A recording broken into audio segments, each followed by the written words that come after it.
Let's take a few minutes to talk about the importance of knowing yourself enough to be your best cheerleader. You know, when you thought you were doing what you were supposed to do and were misinformed, the times you thought you had it all laid out and it just didn't work, the times when you burned the midnight oil day after day and it didn't seem to help, it didn't seem to change the end result.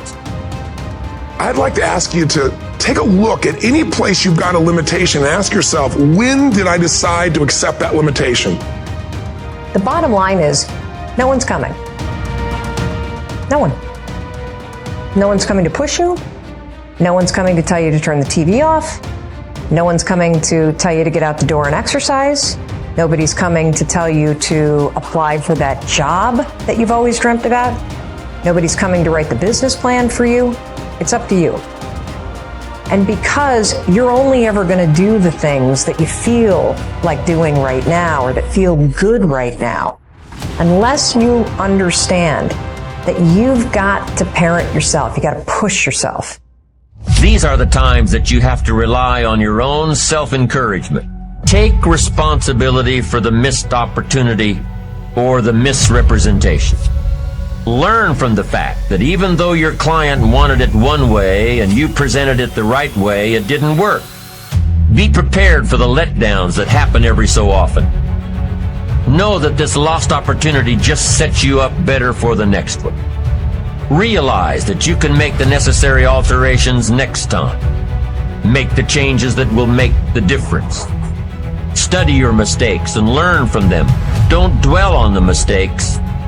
Acknowledge them. Learn from them. Encourage yourself that you're smarter than your bank account leads you to believe. It all comes down to the inner game, my friends. Changing your life is a change in the inner game. The outside world you can't control, but you have absolute control over this one if you learn the dynamics of what shapes you. And identity is one of those simple, clear, fundamental basics that if you start to shift it, everything else will shift in your life as well. Some people, by the way, have to have more than enough money to do what they want, when they want, where they want, with whomever they want, contribute the way they want. If that's their must, they find a way. I know that sounds overly simplistic, but it's true. Remind yourself that you're bound to get better. Don't get down on yourself. Don't beat yourself up. It's the next opportunity that matters, not the last one, the next one.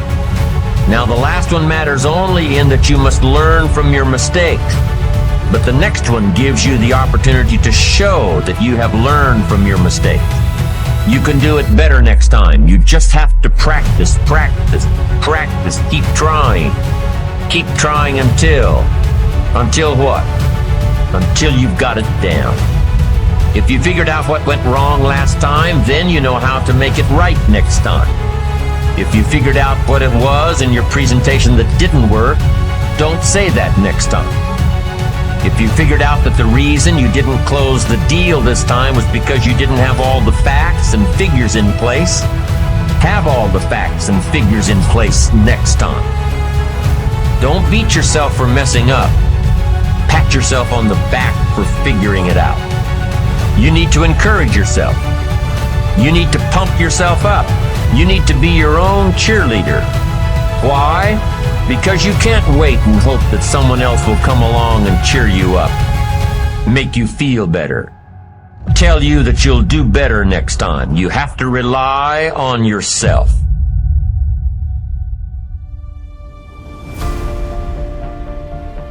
Everybody wants to succeed so fast because they want to prove something to somebody else. When you want to give up, just keep going. When your luck is done, just keep going. Don't stop, just keep going. Let's suppose that there's a vast, hugely powerful force that nobody can withstand. And this immense force is always active and in furious motion. It never rests. It's like a slowly flowing river that can eventually carve the Grand Canyon out of solid rock. But that comparison doesn't really do it justice. The force I'm talking about is much more formidable than any river or ocean or glacier or any other natural phenomenon. Now, in trying to achieve your life's goals, would you prefer to fight against this great force? Would you want to struggle against this mighty power? that has all the odds overwhelmingly in its favor? Or would you rather enlist this great power in your cause and make the inevitable work for you instead of against you? Take your time before answering. Think it over. By the way, time is that great power I'm talking about. Time is the mightiest force in the world, or even in the universe. Of course, the answer to the question I posed is very obvious. Why would you ever choose to fight time when you could have time on your side? Who wouldn't want to harness the great river of time that flows through all of life? Why wouldn't you want to use the power of time to generate power in every area of your existence, to turn the turbines of your hopes and dreams, to charge your every aspiration with lightning bolts of electricity? Well, there is only one way to make time work for you, not against you, and that's with patience. It's kind of the way I think about getting into shape. You've heard for 20 years that it's exercise and eating right. You just wish it was a pill.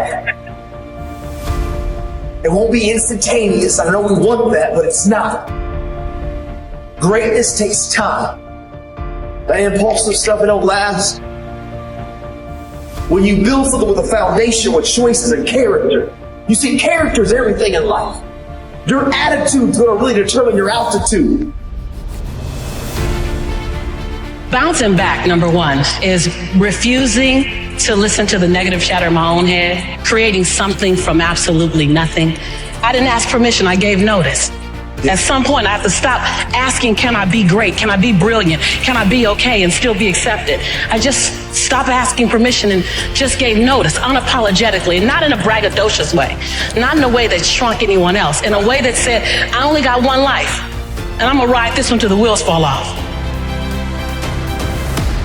And I'm telling you that I think you need to embrace desperation again in your life. Like, do you want it so bad that you're desperate for it? See, in a fight, you show me two people. This is why it's so hard to repeat as a champion in the fighting game. Because you show me someone who's up and coming, who's hungry for that title, who's never had it before, who can taste it, who knows if they win that belt, their whole life's going to change. They're going to be champion of the world, all the endorsements, all the money, all their family life, all their parents' lives are going to change. You show me somebody chasing that, hungry for it, against someone who's just trying to hold on to a title. And that's why most of the time the challenger beats the champ. It's hard to repeat as a champion because the hunger goes down just a little bit. The greatest athletes, the Kobe's, the Brady's, the Jordans of sports, have a way of feeding their hunger all the time and increasing it. What separates them isn't just their work ethic, isn't just their talent, although those things matter, isn't just they practice more. What separates them is they're just hungrier. They somehow find a way as they climb up the ranks and win championships to get even hungrier for more, where 99% of the athletes lose just a little bit of their edge once they get that first championship, that first pro contract, that first big amount of money, that first world championship. They just lose their hunger a little bit. And then there's the elite. They get hungrier. It feeds the beast. What does it mean for you to advance economically if you lose your soul? What does it mean for you to end up running the business if you lose your soul? What does it mean to have a bigger house if you lose your soul? I want you to value what you have, not just what you're going to.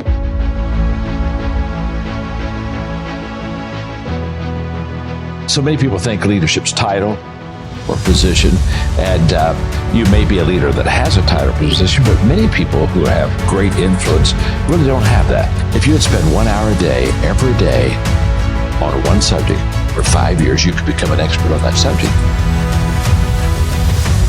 And I stopped asking the question, how long will it take? And I started asking the question, how far can I go? And everything changed that day. I realized that you can set goals and have 5-year goals, whatever. But I changed from a goal mindset to a growth mindset. And the fact that if I would be intentional in the areas of growth that would have the return and would fit who I was, then I could really be successful and help a lot of people. Everybody wants to come up with excuses. I'm this, I wasn't born that way, I'm stuck, I'm in a rut. I wasn't born here, this. You can't be lost in life when you're this young. I'm a female, I'm an immigrant, I'm a minority, I'm transgender. Excuses. Reality, the problem is, nobody cares. Your lack of patience is killing you. So many of us choose our path out of fear disguised as practicality. What we really want seems impossibly out of reach and ridiculous to expect, so we never dare to ask the universe for it. I'm saying, I'm the proof that you can ask the universe for it. Effort makes the difference. Are you hearing what I'm saying? And I told you before, the thing I love about effort, there are other things, skills, right? You may have to go get a degree for that. There's some skills you gotta go get a degree. It can take you 4 years, 8 years, 12 years. I heard Ed Milet once say, "You're one decision away from a totally different life." And I agree with him, but I want to ask you this. What is that one decision? And the answer is to take complete and total responsibility for everything in your life. You asked for my hustle, I gave you my heart. Because it came with so much more. It's the ultimate sacrifice. Greatness has a cost. It reschedules your plans for you. It puts your family and friends on hold. It makes you feel misunderstood. And it will put you with some deep, dark holes. Greatness demands everything from you. Your mind, your body, your spirit, and your soul. So what do when you shoot 4 air balls in a playoff game? What do? Do you sulk? Do you weep? When you disappointed all of your teammates? When you let down all of the fans? Do you ask for sympathy? Do you ask why me? When they blast the coach for keeping you in the game, do you blame yourself? When they've drawn up their own conclusions about how your career is going to end, do you wish you could go back in time and make a different decision? Or do you get off of the plane and go straight to Palisades High? You get the janitor to open up the gym and lock yourself in there until the sun comes up. You go shoot, you drill, you relive that moment and change the outcome over and over again.